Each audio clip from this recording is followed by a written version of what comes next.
Now, we are welcoming environmental research engineering from the University of Petroșani.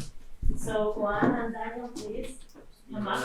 And while my colleagues are changing the laptop and installing everything for you, I wanted to present the new member of the jury because yesterday I did it at the end, but now I think it's time because you all know Dr. Nabil Asari, our welcome to him. Carlos Sierra Fernandez from the University of León. Panayotis Partsinevelos, also from the Technical University of Crete. And we have today with us the pleasure to host Angela Tawada from the University of León. Welcome.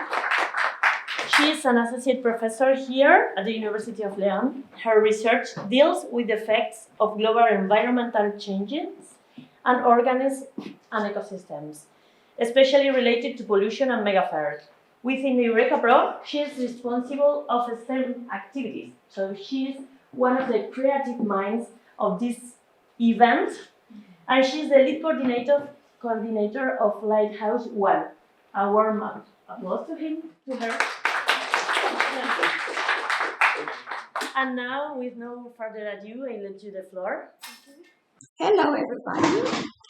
My name is Oana. I'm from the University of Petroșani of Romania. And together with my colleague Daniel, we are the Environment Research Engineers team.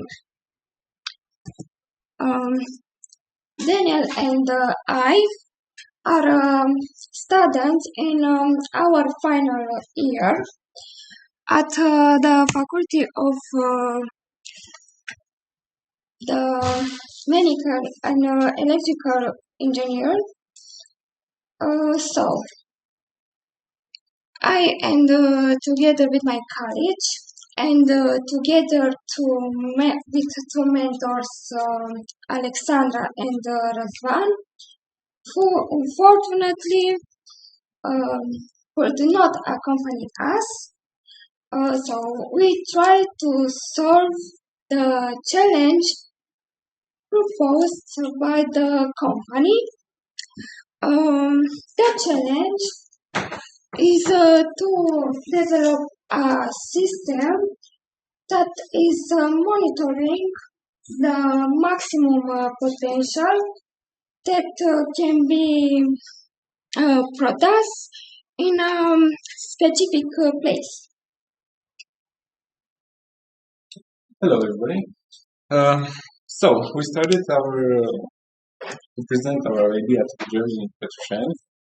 They were agreed with our idea, so we started to think about our project because our company said that the company said that we need to make a project that is eco-friendly and low cost because they give us just the challenge, not very much else. So they wanted the eco-friendly project because our zone is very polluted from mining activities, and we don't need to pollute it more. So we need to reuse parts, as you can see here.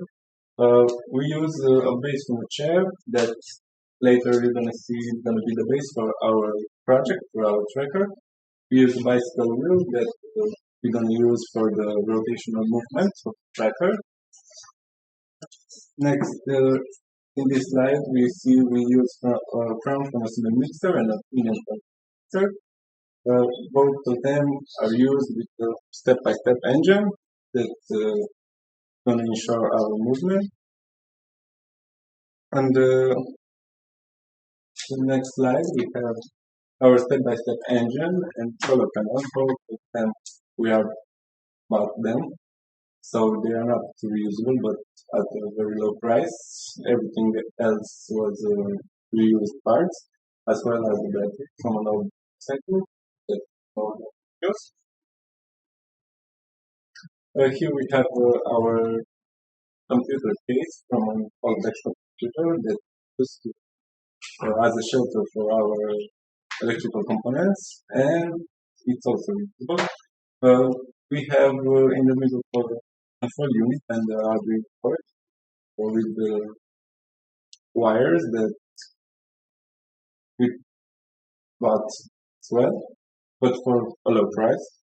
And the cooling fan also from a desktop computer. It's used for cooling our electrical components. Next, so we start building the project. As you can see, we start doing a metal support. We weld the shape of an X because we think this was the stronger version. We put the crown cement mixer on the bicycle wheel and attach the step-by-step engine as well, right there. And in the right photo, you can see the finished metal part with rotation parts. In the next slide, we were thinking about fixing the assembly very well because we have strong wiring, so it needed to be fixed well. And as well as the other parts, we use nail fixing pens from an old pen and the wire to secure it, and it's zinc wire because it's going to last a long period of time. Here we have our diagram that is based with the solar panel that is going to catch the solar light. Next, the tracker is based on the principle of force and lever arm movement. So with more length of the lever arm, it's going to be the less force to rotate. So this is what we based for. As you can see in the photo, we have the engines, and it's going to need a little force to just rotate our tracker. In this slide, we can present our programming software that we use for the phone application, because we have a phone application actually. The application for the program for the phone application is called the MIT App Index. And in the right photo, we have our part of the program that it controls the step-by-step engines, and it's made in Python. So next we have our video of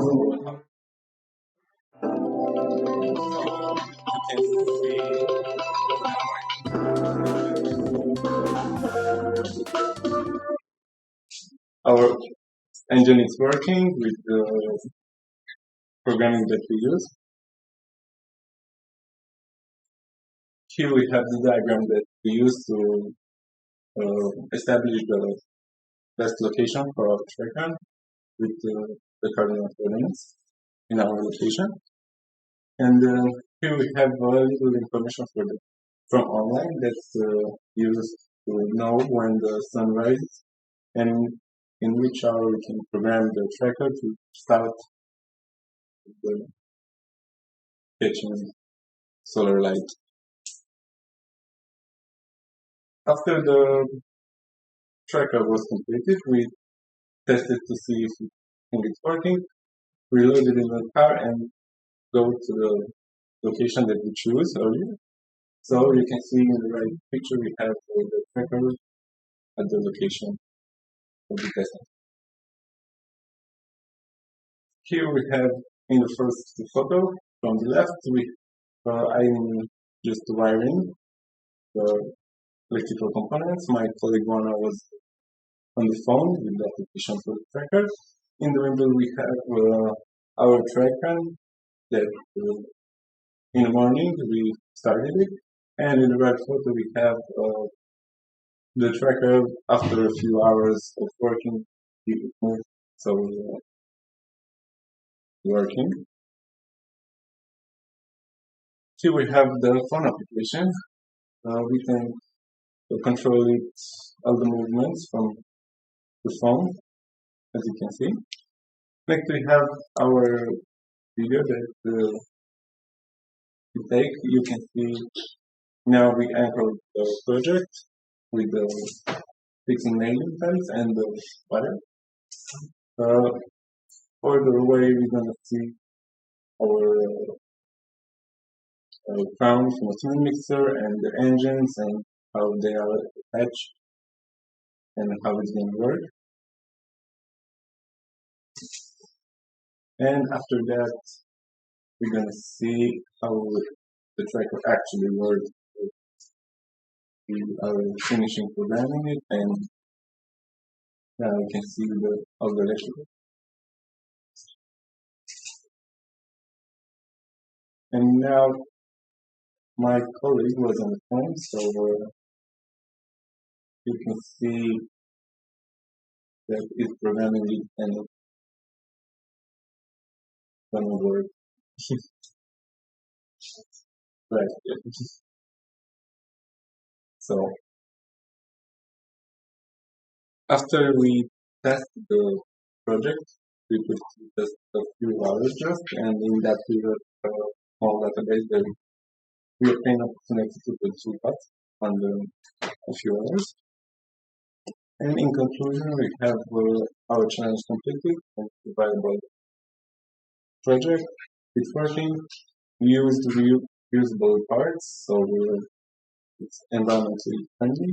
And we have other parts because our part that we bought was cheap price.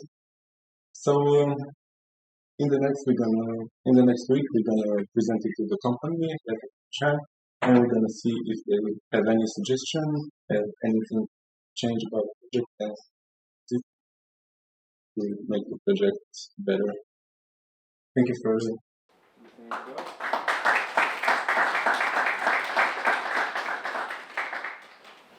Thank you very much for your presentation. Professor Asad is gonna make his questions. Thank you again. My question is, how does your system contribute of the optimization of solar energy utilization and planning? Have you considered any integration with existing solar power infrastructure or grid system to maximize energy generation and distribution? I think we were thinking about this tracker was built before, but not this form with the principle that we applied. But I didn't understand very well the question. You can explain again. What question do you have? How does your system contribute to the optimization of solar energy utilization and planning? Maybe in other words. Have you considered any integration with existing solar power infrastructure or grid systems to maximize energy generation and distribution? Okay, so think a little bit about this, and as you can see, we have our battery that captures the energy from the solar panel. So every energy that it captures is going to go to our engines, and it's an independent system. So after the system is working with his own energy, we can use the rest of the energy to provide our needs. Thanks. Thank you. Thank you. Now Angela Tawada is going to make her question. I see a lot of merit in doing a project only with 2 students because you were only 2. So could you please explain a little bit more the roles of each of you in the development of the idea of the project? Okay. So my colleague is more with the programming part and desk works to do it like this. And I was more with the building part of the project, of the tracker, more with the building and Thank you. Professor Parsinevelos. I would suggest this is like a form of art. I've seen many art exhibitions using old stuff to make it, so it's quite nice. Yet my question is, how many degrees of freedom for rotation do you have? Just one in z-axis, or you have? 2. It's the vertical one and the rotational. Okay, so you can go any angle. Yeah. Okay. Thank you. Thank you very much. So right now, actually, I think the project is quite interesting. You made a lot of work. That's clear for me. But does is your project different? How? I mean, what's the novelty in your system as compared with others? Uh, we're thinking about it's very eco-friendly, like I said, because the other systems are made with new parts. It's a lot, but it's more cheaper than the other one because we didn't buy any parts. So I think we based on this eco-friendly and low-cost production and the principle of mechanical processing never arm. That's why because we don't use the sensors for the sun. Thank you very much for your presentation.